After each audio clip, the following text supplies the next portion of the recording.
Hi everyone, ഞാൻ Swathi, Kozhikode medical കോളേജിലെ final year MBBS student ആണ്. നീറ്റ് എക്സാമിൻ്റെ ലാസ്റ്റ് 3 months പ്രിപ്പറേഷൻ എങ്ങനെയായിരിക്കണം, അതിന് നിങ്ങൾ യൂസ് ചെയ്യേണ്ട സ്ട്രാറ്റജി എന്താണെന്നാണ് ഈ വീഡിയോയിൽ ഞാൻ പറയാൻ പോകുന്നത്. ആൻഡ് ഐ ഷെയർ യു, ഈ വീഡിയോ നിങ്ങൾ കംപ്ലീറ്റ് കാണുകയാണെങ്കിൽ നിങ്ങളുടെ ഫൈനൽ നീറ്റ് എക്സാം സ്കോർ ഒരു 100 to 200 നിങ്ങൾക്ക് ഇംപ്രൂവ് ആക്കാൻ പറ്റും. ഞാൻ പറയട്ടെ, ഈ ഒരു ലാസ്റ്റ് 3 months ഓഫ് നീറ്റ് എന്ന് പറയുന്നത് നീറ്റ് പ്രിപ്പറേഷനിലെ ഏറ്റവും ക്രൂഷ്യൽ ആയിട്ടുള്ള ഒരു ടൈം പീരീഡ് ആണ്. കാരണം നല്ലോണം പഠിക്കുന്ന ഒരു കുട്ടി, അതായത് ഒരു 700+ ഒക്കെ സ്കോർ ചെയ്യുന്ന ഒരു കുട്ടി ഇനി അങ്ങോട്ട് ഉഴപ്പാന്ന് വിചാരിച്ചാൽ അത് 300ലേക്ക് എത്തിക്കാനും, ഇനി ഇൻ കേസ് 300ഉം 200 ഒക്കെ സ്കോർ ചെയ്യുന്ന ഒരു കുട്ടി ഇനി പ്രോപ്പർ പ്ലാനിങ് ആൻഡ് സ്ട്രാറ്റജീസ് ഒക്കെ യൂസ് ചെയ്ത് പഠിക്കുകയാണെങ്കിൽ അതൊരു 600+ എത്തിക്കാൻ മാത്രം പവർഫുൾ ആയിട്ടുള്ള ഒരു മാജിക്കൽ പീരീഡ് ആണ് ഈ ഒരു ലാസ്റ്റ് 3 months ഓഫ് നീറ്റ് എന്ന് പറയുന്നത്. സോ ഈ വീഡിയോയിൽ ഞാൻ നിങ്ങൾക്ക് കംപ്ലീറ്റ് സ്ട്രാറ്റജി ടു ഗെറ്റ് ഒരു 650+ 700+ മാർക്ക് സ്കോർ ചെയ്യാനുള്ള ഒരു കംപ്ലീറ്റ് സ്ട്രാറ്റജി പറഞ്ഞുതരാം. നിങ്ങൾ ഇത്രയും കാലം പഠിച്ചതുപോലെയല്ല ഇനി വരുന്ന 3 months നിങ്ങൾ പഠിക്കേണ്ടത്. ഇത്രയും കാലം മേ ബി നിങ്ങൾ കോൺസെൻട്രേറ്റ് ചെയ്തത് ക്ലാസ്സസ് ആയിരിക്കും. ബട്ട് ഇനി വരാൻ പോകുന്ന ടൈമിൽ നിങ്ങൾ ശ്രദ്ധിക്കേണ്ട 2 കാര്യങ്ങൾ എന്ന് പറയുന്നത്, ഒന്ന് മോക്ക് ടെസ്റ്റ് അറ്റൻഡ് ചെയ്യുന്നതും രണ്ടാമത്തത് പ്രോപ്പർ റിവിഷനുമാണ്. ഇനിയുള്ള ടൈമിൽ ഏറ്റവും ഇമ്പോർട്ടൻ്റ് ആയിട്ടുള്ള കാര്യം മോഡൽ എക്സാംസ് എഴുതുക എന്നുള്ളതാണ്. കുറച്ച് കഴിഞ്ഞാൽ നമ്മുടെ ഇൻസ്റ്റിറ്റ്യൂട്ടിലും മോഡൽ എക്സാംസ് ഒക്കെ സ്റ്റാർട്ട് ചെയ്യും. അപ്പോൾ നിങ്ങൾ ശ്രദ്ധിക്കേണ്ട കാര്യം, നിങ്ങളുടെ ഇൻസ്റ്റിറ്റ്യൂട്ട് തരുന്ന ടൈം സ്കെഡ്യൂൾ എന്താണോ അത് തന്നെ നിങ്ങൾ കംപ്ലീറ്റ് ആയിട്ട് ഫോളോ ചെയ്യണം. നമ്മൾ സ്വന്തമായിട്ട് ഒരു ടൈം സ്കെഡ്യൂളൊക്കെ ഉണ്ടാക്കിയിട്ട് എക്സാം എഴുതാം, സ്വന്തമായിട്ടൊരു ടൈം ടേബിളൊക്കെ ഉണ്ടാക്കാമെന്ന് വിചാരിച്ചാൽ മേ ബി ആ ഒരു 3 months കൺസിസ്റ്റൻ്റ് ആയിട്ട് പോകാൻ പറ്റുന്ന വരില്ല. So always follow your institutes time table. അടുത്ത കാര്യം എന്താണെന്ന് വെച്ചാൽ, നെവർ സ്കിപ്പ് എൻ എക്സാം. ചിലപ്പം നമ്മളൊരു എക്സാമിന് വേണ്ടിയിട്ട് പ്രിപ്പയർ ചെയ്യുമ്പോൾ നമുക്ക് 100% ടോപ്പിക്സും കവർ ആക്കാൻ പറ്റിയെന്നൊന്നും വരില്ല. കുറച്ച് ടോപ്പിക്സ് ഒക്കെ മിസ്സായിട്ടുണ്ടാവും, അല്ലെങ്കിൽ മറന്നു പോയിട്ടുണ്ടാവും. അപ്പോൾ ചിലപ്പോൾ നിങ്ങൾക്ക് ടെൻഷനാവും, അയ്യോ ഞാൻ ഈ എക്സാം എഴുതിയിട്ടുണ്ടെങ്കിൽ മാർക്ക് കുറഞ്ഞു പോയാൽ എന്താക്കും, വീട്ടുകാരൊക്കെ എന്ത് പറയും, മെൻറ്റേഴ്സ് എന്ത് പറയും. പക്ഷെ അങ്ങനെയൊന്നും നിങ്ങൾ ചിന്തിക്കേണ്ട ആവശ്യമില്ല. Never skip N exam. കാരണം ഈ ഓരോ എക്സാം എന്ന് പറയുന്നത് ഫൈനൽ നീറ്റ് എക്സാമിലോട്ടുള്ള ഒരു ചവിട്ടുപടിയാണ്. നിങ്ങളിങ്ങനെ ഒരു സ്റ്റെപ്പ് കയറിപ്പോകുന്നത് പോലെ ആലോചിച്ചാൽ മതി. ഓരോ എക്സാം എഴുതുന്ന സമയത്തും നിങ്ങളുടെ സ്പീഡും ആക്യുറസിയും നിങ്ങളുടെ കോൺഫിഡൻസും എക്സാം എഴുതേണ്ട സ്ട്രാറ്റജിയും ഒക്കെ നിങ്ങൾക്ക് കൂടുതൽ മനസ്സിലായിക്കൊണ്ടിരിക്കുകയാണ്. എക്സാം അറ്റൻഡ് ചെയ്തതുകൊണ്ട് മാത്രം ഒരു കാര്യമില്ല. എക്സാം അറ്റൻഡ് ചെയ്ത് കഴിഞ്ഞതിന് ശേഷം പ്രോപ്പർ ആയിട്ടുള്ളൊരു എക്സാം പേപ്പർ അനാലിസിസ് ചെയ്താൽ മാത്രമാണ് ആ ഒരു പ്രോസസ്സ് കംപ്ലീറ്റ് ആവുള്ളൂ. ഞാനൊക്കെ നീറ്റിന് പ്രിപ്പയർ ചെയ്യുന്ന സമയത്ത് ആദ്യത്തെ സമയങ്ങളിൽ വരുത്തിയ വലിയൊരു മിസ്റ്റേക്ക് ആയിരുന്നു പ്രോപ്പർ എക്സാം പേപ്പർ അനാലിസിസ് ചെയ്തിട്ടില്ല എന്നുള്ളത്. പക്ഷേ നീറ്റ് എക്സാമിൻ്റെ ഒരു ലാസ്റ്റ് 3 to 4 months പ്രിപ്പറേഷൻ്റെ സമയത്ത് ഞാൻ ഏറ്റവും കൂടുതൽ ഫോക്കസ് ചെയ്തിട്ടുള്ള കാര്യം ഈ ഒരു എക്സാം പേപ്പർ അനാലിസിസ് പ്രോപ്പറായിട്ട് ചെയ്യുക എന്നുള്ളതായിരുന്നു. അത് ഏറ്റവും പ്രോപ്പർ ആയിട്ടുള്ള ഒരു വേ ഓഫ് റിവിഷൻ ആയിട്ട് എനിക്ക് പലപ്പോഴും തോന്നിയിട്ടുണ്ട്. ആൻഡ് അങ്ങനെ പ്രോപ്പറായിട്ട് ചെയ്തതുകൊണ്ട് മാത്രമാണ് എനിക്ക് കേരള റാങ്ക് 18ഉം ഓൾ ഇന്ത്യ റാങ്ക് ഒരു 320 ഒക്കെ എത്തിക്കാൻ പറ്റിയത്. അപ്പം എങ്ങനെയാണ് എക്സാം പേപ്പർ അനാലിസിസ് ചെയ്യേണ്ടതെന്ന് പറഞ്ഞുതരാം.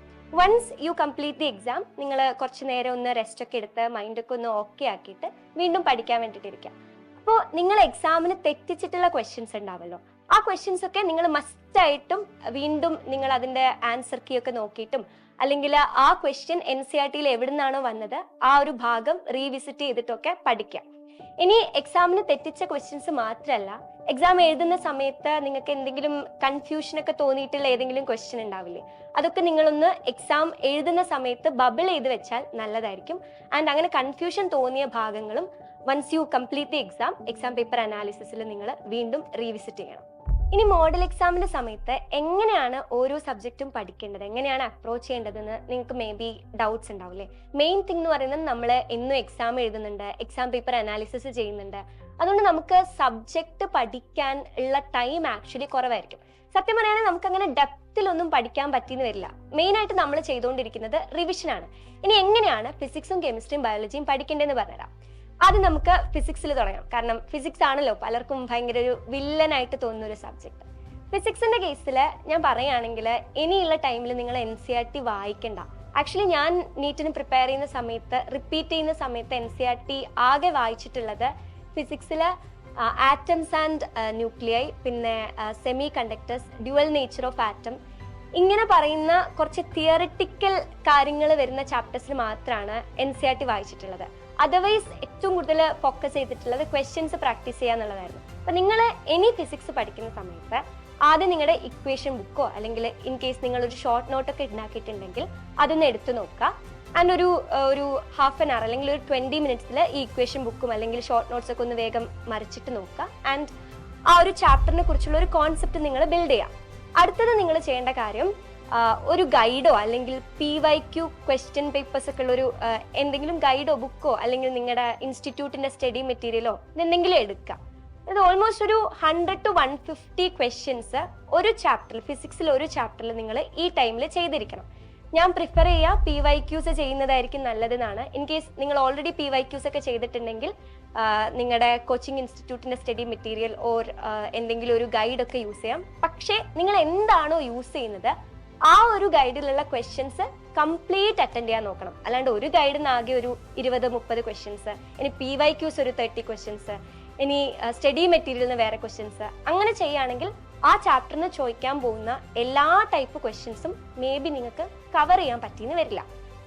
ഇനി നിങ്ങൾ ക്വസ്റ്റ്യൻസ് ചെയ്യുന്ന സമയത്ത് ആദ്യത്തെ കുറച്ച് ക്വസ്റ്റ്യൻസ് ഭയങ്കര കൺഫ്യൂസിങ് ആയിട്ട് തോന്നുമായിരിക്കും. കാരണം കുറെ കാലത്തിന് ശേഷമായിരിക്കും വീണ്ടും നിങ്ങളൊരു ചാപ്റ്റർ റിവൈസ് ചെയ്യാൻ പോകുന്നത്. പക്ഷേ കുറച്ച് ക്വസ്റ്റ്യൻസ് ഒക്കെ ചെയ്ത് കഴിഞ്ഞ് അത് മനസ്സിലാവാത്തത് വീണ്ടും നിങ്ങൾ ടെക്സ്റ്റ് ബുക്കോ അല്ലെങ്കിൽ നോട്ട്സോ ഒക്കെ നോക്കി ഒന്ന് കാര്യങ്ങളൊക്കെ പഠിച്ചു കഴിഞ്ഞതിന് ശേഷം നിങ്ങൾ ഒന്ന് ആ ട്രാക്കിൽ കയറി കഴിഞ്ഞാൽ ബാക്കിയുള്ള ക്വസ്റ്റ്യൻസ് നിങ്ങൾക്ക് സ്മൂത്ത് ആയിട്ട് ചെയ്യാൻ പറ്റും. ഇനി കെമിസ്ട്രി എങ്ങനെയാണ് നോക്കേണ്ടതെന്ന് വെച്ചാൽ, കെമിസ്ട്രിയിൽ നമുക്കറിയാം ഇൻഓർഗാനിക് കെമിസ്ട്രി ഉണ്ട്, ഓർഗാനിക് കെമിസ്ട്രി ഉണ്ട്, അതുപോലെ തന്നെ ഫിസിക്കൽ കെമിസ്ട്രി ഉണ്ട്. ഫിസിക്കൽ കെമിസ്ട്രി നിങ്ങൾ ടെക്സ്റ്റ് ബുക്ക് വായിക്കണം. പക്ഷേ ഫിസിക്സിന് എങ്ങനെയാണോ നിങ്ങൾ ക്വസ്റ്റ്യൻസ് ചെയ്യുന്നത് അതുപോലെ കുറെ ക്വസ്റ്റ്യൻസ് നിങ്ങൾ പ്രാക്ടീസ് ചെയ്യണം. അങ്ങനെയാണെങ്കിൽ മാത്രമാണ് നമുക്ക് നമ്മുടെ സ്പീഡും ആക്യുറസിയും ഒക്കെ ഇംപ്രൂവ് ചെയ്യാൻ പറ്റുള്ളൂ. ഇനി ഇൻഓർഗാനിക് കെമിസ്ട്രി ബയോളജി പഠിക്കേണ്ടത് പോലെ പഠിക്കേണ്ട ഒരു സബ്ജക്റ്റ് ആണ്. NCERT is very important. കെമിസ്ട്രിയുടെ കേസിലും ബയോളജിയുടെ കേസിലും നിങ്ങൾ NCERT എത്ര തവണ നിങ്ങൾക്ക് വായിക്കാൻ പറ്റുമോ അത്രയും തവണ നിങ്ങൾ വായിച്ചിരിക്കണം. അതുപോലെ തന്നെ ക്വസ്റ്റ്യൻസും പ്രാക്ടീസ് ചെയ്യണം. ഞാനിപ്പോൾ ഫിസിക്സിന് പറഞ്ഞതുപോലെ തന്നെ ഏത് ഗൈഡാണോ അല്ലെങ്കിൽ PYQ ആണോ സ്റ്റഡി മെറ്റീരിയൽ ആണോ എന്താണോ നിങ്ങൾ യൂസ് ചെയ്യുന്നത് അതിലെ ക്വസ്റ്റ്യൻസ് 100% കവർ ചെയ്യാൻ നോക്കാം. ഇനി ബയോളജി എങ്ങനെയാണ് പഠിക്കേണ്ടതെന്ന് പറഞ്ഞാൽ നിങ്ങൾക്ക് എല്ലാവർക്കും അറിയുന്ന കാര്യമാണ്. ബയോളജിയുടെ കേസിൽ NCERT ടെക്സ്റ്റ് ബുക്ക് എന്ന് പറയുന്നത് ബൈബിൾ ആണ്. അത്രയ്ക്കും ഇമ്പോർട്ടൻ്റ് ആയിട്ടുള്ള ഒരു കാര്യമാണ്. ഈ NCERTന്റെ പുറത്തുനിന്ന് കാര്യമായിട്ടൊന്നും ചോദിക്കാൻ പോകുന്നില്ല. ഇൻ കേസ് ചോദിച്ചാൽ തന്നെ കൂടിപ്പോയ ഒരു 4-5 ക്വസ്റ്റ്യൻസ് ഒക്കെ ആയിരിക്കും. ഇപ്പൊ കഴിഞ്ഞ നീറ്റ് കുറച്ച് ഡിഫിക്കൽട്ട് ആയിരുന്നു. ബട്ട് സ്റ്റിൽ നിങ്ങൾ ഏറ്റവും കൂടുതൽ ഇമ്പോർട്ടൻസ് കൊടുക്കേണ്ട കാര്യം NCERT ആണ്. NCERT 100% പഠിച്ചു കഴിഞ്ഞു എന്ന് തോന്നുകയാണെങ്കിൽ മാത്രം നിങ്ങൾ NCERTയുടെ പുറത്തുള്ള കാര്യങ്ങൾ പഠിക്കാൻ പോയാൽ മതി. അപ്പൊ NCERTയിൽ നിങ്ങൾ ഓരോ ചാപ്റ്ററും വളരെ ഡെപ്തിൽ NCERT പഠിച്ചതിന് ശേഷം നിങ്ങൾക്ക് കൂടിപ്പോയ ഒരു 100 to 150 ക്വസ്റ്റ്യൻസ് ഒക്കെ ഒരു ചാപ്റ്ററിന് ബയോളജിയിൽ ക്വസ്റ്റ്യൻസ് പ്രാക്ടീസ് ചെയ്യാം. അപ്പൊ ക്വസ്റ്റ്യൻ അറ്റൻഡ് ചെയ്യുന്ന സമയത്ത് നിങ്ങൾക്ക് മനസ്സിലാവും ഏതൊക്കെ ഭാഗമാണ് എനിക്ക് മനസ്സിലാവാത്തത് അല്ലെങ്കിൽ ക്ലിയർ ആവാത്തത്. അങ്ങനെയാണെങ്കിൽ ആ ഭാഗം വീണ്ടും പോയി റീവിസിറ്റ് ചെയ്യുക. NCERT ആയിട്ടുള്ള ഒരു റിലേഷൻ സ്ട്രോങ് ആക്കി എടുക്കാം.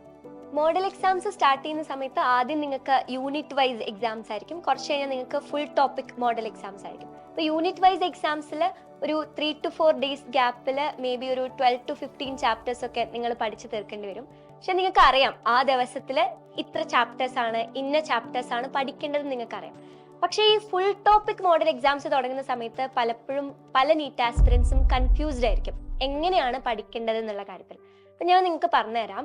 ഫുൾ ടോപ്പിക് മോഡൽ എക്സാംസ് തുടങ്ങുന്ന സമയത്ത് ഡെയിലി നിങ്ങളൊരു ക്വസ്റ്റ്യൻ പേപ്പർ, അതായത് ഇതർ PYQ ക്വസ്റ്റ്യൻസ് ഉള്ള ഒരു ടെസ്റ്റോ അല്ലെങ്കിൽ എന്തെങ്കിലും ഒരു മോക്ക് ടെസ്റ്റോ ഒക്കെ നിങ്ങൾ അറ്റൻഡ് ചെയ്യുക. അതായത് 2 to 5 ആക്ച്വൽ നീറ്റ് എക്സാമിന്റെ ടൈമിൽ അത് കഴിഞ്ഞതിന് ശേഷം എക്സാം പേപ്പർ അനാലിസിസും ചെയ്യാം. അനാലിസിസ് ചെയ്യാൻ മേ ബി ഒരു 2 to 3 hours എടുക്കുമായിരിക്കും. ഇനി ഡെയിലി നിങ്ങളൊരു 12 to 14 hours പഠിക്കുകയാണെങ്കിൽ ബാക്കി നിങ്ങൾക്കൊരു 7 to 8 hours അടുത്ത് എക്സ്ട്രാ ടൈം കിട്ടും. ആ ടൈമിലാണ് നമ്മൾ പ്രോപ്പർ ആയിട്ടുള്ള റിവിഷൻ ചെയ്യേണ്ടത്. ഞാൻ ഇപ്പോൾ പറഞ്ഞ മെത്തേഡിൽ, അതായത് ഫിസിക്സും കെമിസ്ട്രിയും ബയോളജിയും ഞാൻ ഇപ്പോൾ പറഞ്ഞ രീതിക്ക് നിങ്ങൾക്ക് അപ്രോച്ച് ചെയ്യാം. And full topic model exams തുടങ്ങുന്ന സമയത്ത് നിങ്ങൾ ചെയ്യേണ്ട ഒരു വളരെ ഇമ്പോർട്ടൻ്റ് ആയിട്ടുള്ള കാര്യം, നിങ്ങൾ തന്നെ നിങ്ങളുടെ വീക്ക്നെസ്സും നിങ്ങളുടെ സ്ട്രെങ്സും ഒക്കെ മനസ്സിലാക്കിക്കൊണ്ട് ഒരു ടൈം ടേബിൾ ഉണ്ടാക്കുക. അതായത് ഇന്ന ദിവസങ്ങളിൽ ഞാൻ ഇന്ന ചാപ്റ്റേഴ്സ് ഒക്കെ റിവൈസ് ചെയ്യും. ബയോളജിയിൽ ഇത്ര ചാപ്റ്റേഴ്സ്, കെമിസ്ട്രിയിൽ ഇത്ര ചാപ്റ്റേഴ്സ്, ഫിസിക്സിൽ ഇത്ര ചാപ്റ്റേഴ്സ്, അങ്ങനെ ഒരു ടൈം ടേബിൾ ഉണ്ടാക്കിയതിന് ശേഷം അത് വളരെ കൺസിസ്റ്റന്റ് ആയിട്ട് പോകും. അപ്പൊ ഞാൻ നിങ്ങൾക്കൊരു ടൈം ടേബിൾ പറഞ്ഞു തരാണെങ്കിൽ അതൊരിക്കലും എല്ലാവർക്കും ആപ്റ്റ് ആയിട്ടുള്ള ഒരു കാര്യമായിരിക്കില്ല. കാരണം ചിലർക്ക് ഫിസിക്സ് ഭയങ്കര ഈസി ആയിരിക്കും, ചിലർക്ക് ബയോളജി ആയിരിക്കും ഈസി. അപ്പൊ നിങ്ങളുടെ സ്ട്രെങ്സും വീക്ക്നെസ്സും ഒക്കെ മനസ്സിലാക്കിക്കൊണ്ട് നിങ്ങൾ തന്നെ ഉണ്ടാക്കേണ്ട ഒരു ടൈം ടേബിൾ ആയിരിക്കണം അത്. ആൻഡ് അത് നിങ്ങൾ ഭയങ്കര കൺസിസ്റ്റന്റ് ആയിട്ട് ഫോളോ ചെയ്യണം. ഇനി ലാസ്റ്റ് 1 month ഓഫ് നീറ്റ് എക്സാമിൽ നിങ്ങൾ ഏറ്റവും കൂടുതൽ ഫോക്കസ് ചെയ്യേണ്ടത് ബയോളജിയും ഇനോർഗാനിക് കെമിസ്ട്രി ആയിരിക്കണം. കാരണം ബയോളജി എന്നൊക്കെ പറയുന്നത് നീറ്റ് എക്സാം മാർക്കിന്റെ ഹാഫ് വെയിറ്റേജ് വരുന്നത് ബയോളജിയിലാണ്. നിങ്ങൾ കുറച്ചൊന്ന് ഫോക്കസ് ചെയ്യണം, അല്ലെങ്കിൽ കുറച്ചൊന്ന് പ്രോപ്പർ റിവിഷനൊക്കെ ചെയ്യുകയാണെങ്കിൽ നല്ല രീതിക്ക് മാർക്ക് ഇമ്പ്രൂവ് ആക്കാനും പറ്റും. എന്നാൽ നിങ്ങൾ ശ്രദ്ധിക്കുന്നില്ലെങ്കിൽ നമ്മൾ പലതും മറന്നു പോകും. അപ്പം ഭയങ്കരമായിട്ട് മാർക്ക് ഡിം ചെയ്യാനും ചാൻസ് ഉള്ള ഒരു സബ്ജക്റ്റ് ആണ് ബയോളജി. അതുകൊണ്ട് തന്നെ ലാസ്റ്റ് ഫ്യൂ ഡേയ്സ് അല്ലെങ്കിൽ ലാസ്റ്റ് ഫ്യൂ വീക്സിൽ നിങ്ങൾ ഏറ്റവും കൂടുതൽ ഫോക്കസ് ചെയ്യേണ്ടത് ബയോളജിയും ഇനോർഗാനിക് കെമിസ്ട്രി ആയിരിക്കണം. സോ ദാറ്റ് നിങ്ങൾക്ക് നിങ്ങളുടെ മാർക്ക് നല്ലോണം ഇമ്പ്രൂവ് ചെയ്യിക്കാൻ പറ്റും. ഇനി വരാൻ പോകുന്ന ടൈമിൽ നിങ്ങൾ ശ്രദ്ധിക്കേണ്ട കുറച്ച് ജനറൽ തിങ്സ് എന്ന് പറയുന്നത്, ഒന്നാമത് നിങ്ങളുടെ മെന്റൽ ഹെൽത്തിന് നല്ല ഇമ്പോർട്ടൻസ് കൊടുക്കണം. അതുപോലെ തന്നെ ഫിസിക്കൽ ഹെൽത്തിനും. മെന്റൽ ഹെൽത്തിന് ഇമ്പോർട്ടൻസ് കൊടുക്കണം എന്ന് പറഞ്ഞതിന്റെ റീസൺ, മേ ബി നിങ്ങൾ ഭയങ്കര സ്ട്രെസ്ഡ് ഒക്കെ ആവുകയാണെങ്കിൽ നിങ്ങൾക്ക് പ്രോപ്പറായിട്ട് പഠിക്കാൻ പറ്റിയെന്ന് വരില്ല. എക്സാമിനൊക്കെ സ്ട്രെസ് ആയിട്ട് ഇരുന്നുണ്ടെങ്കിൽ കുറേ കാര്യങ്ങൾ, കുറേ മിസ്റ്റേക്സ് നിങ്ങൾ അറിയാതെ വരുത്തിയേക്കും. സോ മെന്റൽ ഹെൽത്തൊക്കെ നല്ല പ്രോപ്പറായിട്ട് മാനേജ് ചെയ്യുക. നല്ലോണം ഉറങ്ങുക. ഡെയിലി ഒരു 7 hours, 6.5 hours to 7.5 hours വരെയൊക്കെ ഉറങ്ങാൻ നോക്കുക. ദെൻ നിങ്ങൾ എപ്പോഴെങ്കിലും സ്ട്രെസ്ഡ് ആവുന്ന സമയത്തൊക്കെ അതുമായിട്ട് കോപ്പപ്പ് ചെയ്യുക. ലൈക്ക് എന്തെങ്കിലുമൊക്കെ ചെയ്തിട്ട് നിങ്ങളുടെ ലവ്ഡ് വൺസുമായിട്ട് ടോക്ക് ചെയ്തിട്ടോ, അല്ലെങ്കിൽ എന്തെങ്കിലും മ്യൂസിക് കേട്ടിട്ടോ, മേ ബി എന്തെങ്കിലും ബുക്സ് ഒക്കെ വായിക്കുന്നതായിരിക്കും. ഞാനൊക്കെ നീറ്റിന് പഠിക്കുന്ന സമയത്ത് എനിക്കൊരു മോട്ടിവേഷണൽ ആയിട്ടുള്ള ബുക്സ് ഒക്കെ വായിക്കുന്ന സമയത്ത് എനിക്ക് ഞാൻ സ്ട്രെസ് ആവുന്ന സമയത്തൊക്കെ എനിക്ക് പെട്ടെന്ന് ഒരു എനർജി ബൂസ്റ്റ് ചെയ്യാൻ ഹെൽപ്പ് ചെയ്തിരുന്നു കുറച്ച് മോട്ടിവേഷണൽ കൈൻഡ് ഓഫ് ബുക്സ് ഒക്കെ. അപ്പൊ നിങ്ങളുടെ ആ ഒരു എനർജി റീഗെയിൻ ചെയ്യാനുള്ള മെക്കാനിസം എന്താണോ അങ്ങനെ ചെയ്തിട്ട് മേ ബി ഒരു ഇഷ്ടപ്പെട്ട ആളിൻ്റെ അടുത്ത് സംസാരിക്കുന്നതായിരിക്കും. അങ്ങനെ സ്ട്രെസ് ഒക്കെ ഒഴിവാക്കുക. ആൻഡ് നല്ല ഹാപ്പി ആയിട്ട് എപ്പോഴും ഇഷ്ടത്തോടെ പഠിക്കാൻ നോക്കുക. നിങ്ങൾ കഴിക്കുന്ന ഫുഡും അതുപോലെ തന്നെ നല്ലോണം എപ്പോഴും ഹൈഡ്രേറ്റ് ചെയ്യാൻ നോക്കുക. ഇതൊക്കെ നിങ്ങളുടെ ഫിസിക്കൽ ഹെൽത്തിനെയും മെന്റൽ ഹെൽത്തിനെയും നല്ലോണം അഫക്റ്റ് ചെയ്യുന്ന കാര്യങ്ങളാണ്. ആൻഡ് ഓൾവേസ് ബി ഭയങ്കര ഹാപ്പി, കോൺഫിഡൻറ്റ്, ഭയങ്കര ഒപ്റ്റിമിസ്റ്റിക് ആയിട്ടിരിക്കുക. ഞാൻ എന്തായാലും എൻ്റെ മാക്സിമം എഫേർട്ട് ഈ ഒരു എക്സാമിന് വേണ്ടിയിട്ട് കൊടുത്തിട്ട് 3 മാസം കഴിഞ്ഞ് ഞാൻ ഈ നീറ്റ് എക്സാം എഴുതി കഴിഞ്ഞ് പിന്നെ ഞാനൊരു ഗവൺമെന്റ് MBBS സീറ്റിൽ എന്തായാലും ജോയിൻ ചെയ്യുന്നൊക്കെ എപ്പോഴും നിങ്ങളുടെ മനസ്സിനടുത്ത് പറഞ്ഞുകൊണ്ടിരിക്കുക. And trust me, it's gonna happen. എൻ്റെയൊക്കെ കേസ് പറയുകയാണെങ്കിൽ ഞാൻ അത്രയ്ക്ക് ഹാർഡ് വർക്ക് ചെയ്തിട്ടുണ്ട്. ആൻഡ് ആ ഒരു ടൈമിൽ എൻ്റെ ഒരു 18 വയസ്സായ എൻ്റെ സെൽഫ് അത്രയ്ക്കും ഹാർഡ് വർക്ക് ചെയ്തതുകൊണ്ടാണ് ഇപ്പോൾ ഒരു 22 years ഞാൻ എൻ്റെ ഡ്രീം ലൈഫ്, അതായത് എൻ്റെ ഏറ്റവും ഇഷ്ടപ്പെട്ട ഒരു ഗവൺമെന്റ് മെഡിക്കൽ കോളേജിൽ ഞാൻ എൻ്റെ ഇഷ്ടപ്പെട്ട സബ്ജക്ട്സ് പഠിച്ചുകൊണ്ടിരിക്കുകയാണ്. And I'm living my dream life and I'm so grateful to that little self. അത്രയും കഷ്ടപ്പെട്ട് പഠിച്ച ആ ഒരു സെൽഫിനെ കുറിച്ച് ആലോചിക്കുമ്പോൾ ഐ എം സോ പ്രൗഡ്. അങ്ങനെ കുറച്ച് കഴിഞ്ഞാൽ നിങ്ങൾക്കും പ്രൗഡായിട്ടിരിക്കാൻ പറ്റണമെങ്കിൽ ഇപ്പോൾ നിങ്ങളുടെ എഫേർട്സ് എത്രത്തോളം നിങ്ങൾക്ക് ഇടാൻ പറ്റുമോ അതിൻ്റെ മാക്സിമത്തിൽ ഇടാം. And trust me, you are gonna crack this exam. All the best.